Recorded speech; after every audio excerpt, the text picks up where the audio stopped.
Nashik police आयुक्त संदीप कर्णिक यांच्या आदेशान्वये नाशिक रोड पोलीस ठाण्याच्या हद्दीत अवैध अग्निशस्त्र व हत्यार बाळगणारे गुन्हेगार यांच्यावर कारवाई करण्याबाबत आदेशित केले होते। त्या अनुषंगाने नाशिक रोड पोलीस ठाणे गुन्हे शोध पथकाचे पोलीस अंमलदार विशाल कुवर व पोलीस शिपाई समाधान वाजे यांना गोपनीय बातमी मिळाली की नाशिक रोड पोलीस ठाणे हद्दीमध्ये एक संशयित इसम हा पिस्तल हत्यार घेऊन पंपिंग स्टेशन चेहडी जवळ दारणा नदीवरील बंधाऱ्यावर चेहडी येथे फिरत असल्याची गोपनीय बातमी मिळाली होती। त्या अनुषंगाने नाशिक रोड पोलीस ठाण्याचे वरिष्ठ पोलीस निरीक्षक अशोक गिरी यांनी तात्काळ गुन्हे शोध पथकाचे पोलीस अधिकारी सहाय्यक पोलीस निरीक्षक प्रवीण सूर्यवंशी व पोलीस उपनिरीक्षक संदीप पवार तसेच गुन्हे शोध पथकातील पोलीस हवालदार विजय टेमगर व अंमलदार यांना या मार्गदर्शन करून सदर ठिकाणी संशयित आरोपीस ताब्यात घेऊन योग्य ती कारवाई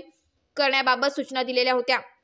सदर सूचनांप्रमाणे गुन्हे शोध पथकातील पोलीस अधिकारी व अंमलदार यांनी पंपिंग स्टेशन चेहडी जवळ दारणा नदीवरील बंधाऱ्यावर चेहडी येथे सापळा रचून सदर ठिकाणी संशयित हालचाली करीत असल्याचं जाणवले। तात्काळ पथकाने त्याला पकडण्याचा प्रयत्न केला, मात्र तो पळून जात असताना पोलिसांनी पाठलाग करून मोठ्या शिटाफीने त्यास ताब्यात घेऊन त्याचे नाव व पत्ता विचारले असता प्रशांत विनोद सिंग बायस वय वर्ष 26 राहणार चेहडी पंपिंग निवारा घरकुल नाशिक रोड नाशिक असे सांगून त्याच्या अंगझडतीमध्ये एक देशी बनावटीचे पिस्तूल कट्टा मॅगझिनसह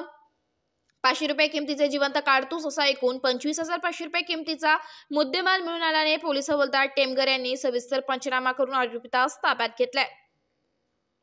गुन्हे शोध पथकाचे पोलीस अंमलदार विशाल कुवर यांनी दिलेल्या फिर्यादीवरून नाशिक रोड पोलीस ठाण्यात गुन्हा दाखल करण्यात आला असून पुढील तपास पोलीस करीत आहे।